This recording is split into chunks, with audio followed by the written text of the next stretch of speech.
When he joined the Bank of Nova Scotia as a teller in Winnipeg, Rick Waugh could not have imagined the Mission Impossible-like scene that was now about to unfold.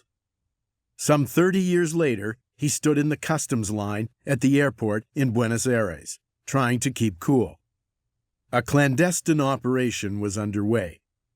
Secretly, Waugh and Von Hahn had plotted, likely with advice from bank security, to get Jim Shields, Alan MacDonald's stand-in, out of Argentina and into neighboring Uruguay, where Scotia's jet waited to fly the three of them home.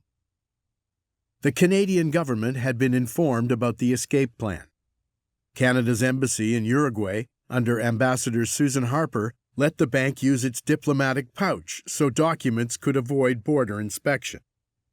In case flying to Uruguay became problematic, there were two backup plans. If needed, a speedboat would be standing by to whisk Waugh, Von Hahn, and Shields across the water, 129 nautical miles, to Montevideo. There was also a ground route. A Scotia executive had a home in Bariloche in Patagonia, 2 days by car from Buenos Aires. Once there, you could hike to Chile. But first they would try to fly. While Von Hahn was inside the bank telling employees that MacDonald wasn't coming back and Shields was leaving, Waugh and Shields had been on the move.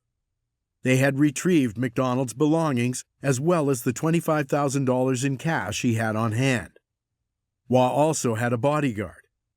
Von Hahn left the employee meeting and met them, appearing somewhat shaken by the experience. Their vehicle headed off. Meantime, it was anarchy on the streets. If you stopped at a traffic light, you risked being robbed.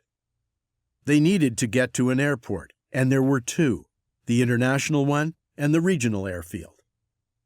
Waugh and Von Hahn thought they'd be less likely to be stopped at the regional airport, but Waugh said passengers flying from Buenos Aires to Uruguay pre-cleared customs at the airport. This was where it could all go wrong. The bankers schemed how they would get through. The three of them would check in separately. Memories, however, conflict. Von Hahn says he went last, figuring with his 2 passports he'd be okay. Waugh went first, followed by Shields. I knew I had to be last in case one of them got caught, Von Hahn says. Waugh, however, remembered it differently. He recalled Von Hahn went second because he'd lived in Argentina previously and now lived in Canada. Shields, Waugh says, went last because he was living there and was the biggest risk. If Shields got pulled aside, at least the other two would be through. Big brave me, I went first, Waugh joked. When presented with the discrepancy in the stories, Waugh deferred to Von Hahn's version. Either way, it was risk management in practice, limiting the downside, one of Waugh's mantras. After clearing customs, the three would board a 48-minute commercial flight to Montevideo, where the company plane was parked. On that short flight to Uruguay, no one said a word, Von Hahn says. It was all in the eyes.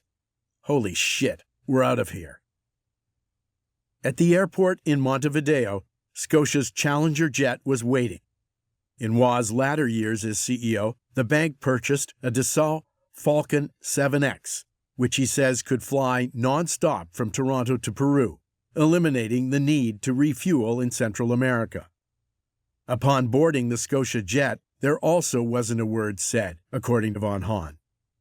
Waugh, he recalls, sat at the front, on the right. Shields sat at the back. Waugh said Shields grabbed a bottle of Black Label and filled his glass to the top.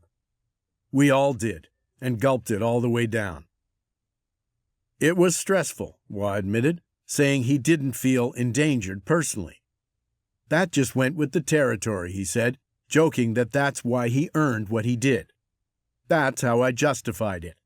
Solved the problem that I was hired to do. Meantime, stress be damned. Waugh was still Waugh, and he couldn't resist one last act, totally in character. I arranged to have a couple cases of Argentinian wine, Malbec, put on the plane.